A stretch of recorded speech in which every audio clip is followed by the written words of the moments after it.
what's up mga brad? So sa video ito, tuturo ko sa inyo kung paano tugtugin ang sandalan ng 6-cycle mine. Let's go! Okay, dito nga pala sa intro natin mga brad, yung chords na gagamitin natin ay G. Pangalawa ay A minor. Pangatlo, B minor.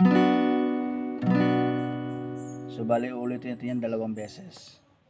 Bali dalawang ikot siya. So yung strumming pattern natin ay down, up, down, up, down, up, down, up, down, up, down, up, down, up, down, up, down, up, down, up, down, up, down, up, down, up, down, up, down, up, down, up, down. Isa natin ng konti, ganito yan.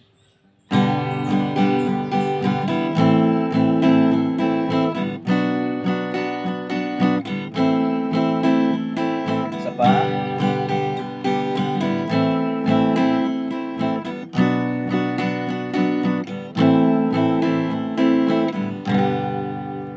Tapos, simula ka na doon sa kanta.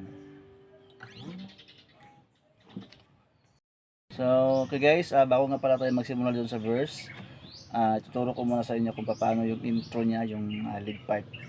So, napakadali lang ng lead part mga guys na. So, paano yun? Dito tayo sa 7th fret. 1, 2, 3, 4, 5, 6, 7. Ito. So, yung index natin, lagay natin sa 2nd string. Diyan.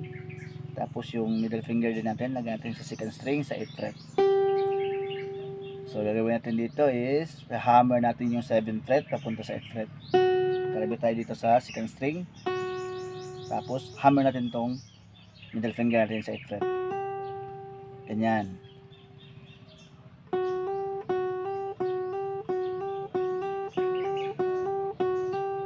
Tapos, yung pinky natin dito sa 1st string, 10th fret. Okay? Ulit, para mas klaro siya.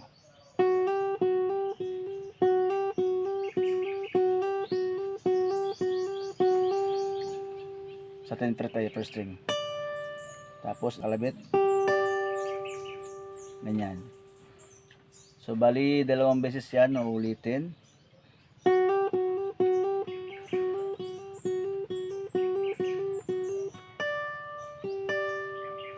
So ganyan. So, okay guys, dito na tayo sa verse. So, yung chords na ginamit natin kanina doon sa intro, ito yung gagamitin natin dito sa verse. Okay, so naka-standard tuning nga pala tayo guys. Pero yung original tuning ito is E-flat tuning. So, yung ginamit natin ngayon sa tutorial na chords ay ito yung original chords na ginamit nila doon sa recording. Okay? So, ito yung G, A minor, B minor, A minor, tsaka G. Okay? So, sa verse na tayo. So, babagalan ko lang guys ha. Tapos sabayan nyo lang para makuha nyo agad. Okay? So, hahaming ko lang yung kanta guys ha para hindi tayo makapiright. Okay? Ganito. Ganito.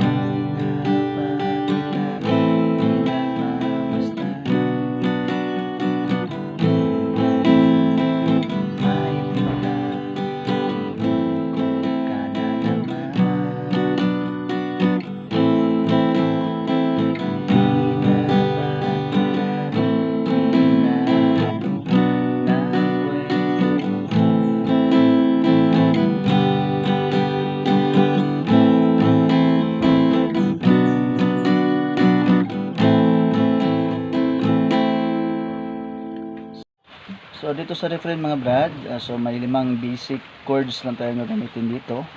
So ano-ano mga yon? Una ay yung E minor. Sunod yung A minor. So bali itong dalawang chords na to mga brad, E minor at saka A minor is bali 3 beses yan na ulitin bago tayo papasok dito sa C. Okay? Tapos D. Tapos D sus. paano ba yung disos? Add natin itong pinky dito sa first string, 3rd fret. Disos, tapos alisin agad para makabalik ulit doon sa D. Tapos chorus. Okay? So, kantahan ko ulit, tapos babagalan ko lang, tapos sundan nyo lang mga brad, ha? Okay.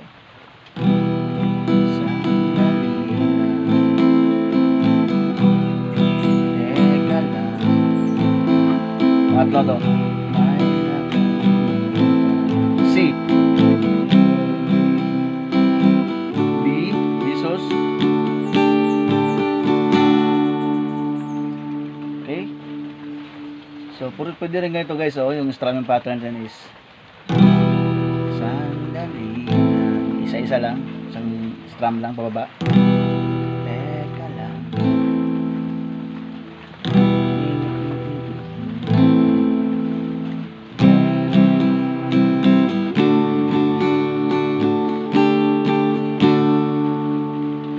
Tapos chorus.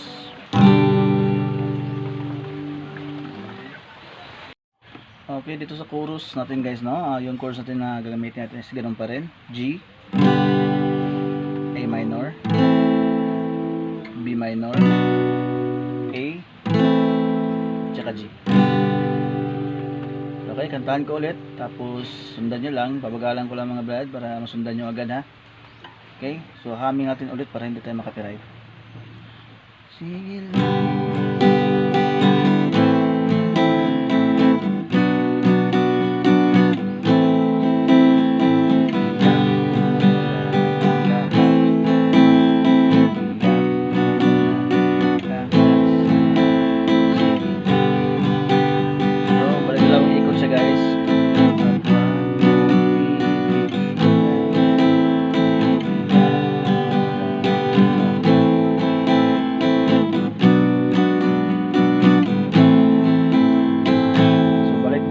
Sa intro yung kanina, yung kaya tinuro ko sa inyo.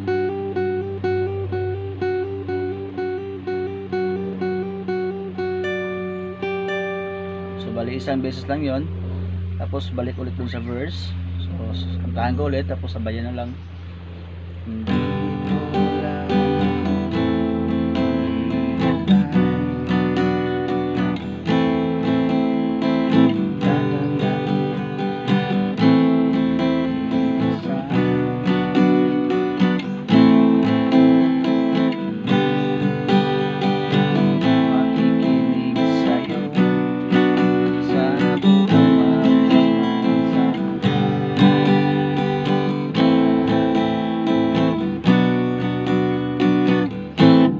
So pause tayo dyan.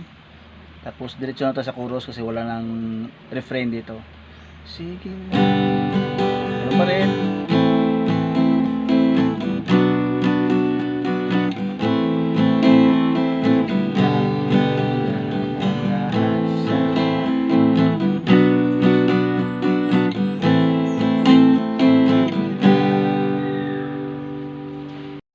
So, yun na yun guys, yung lahat ng chords ng kanta ng sandalan.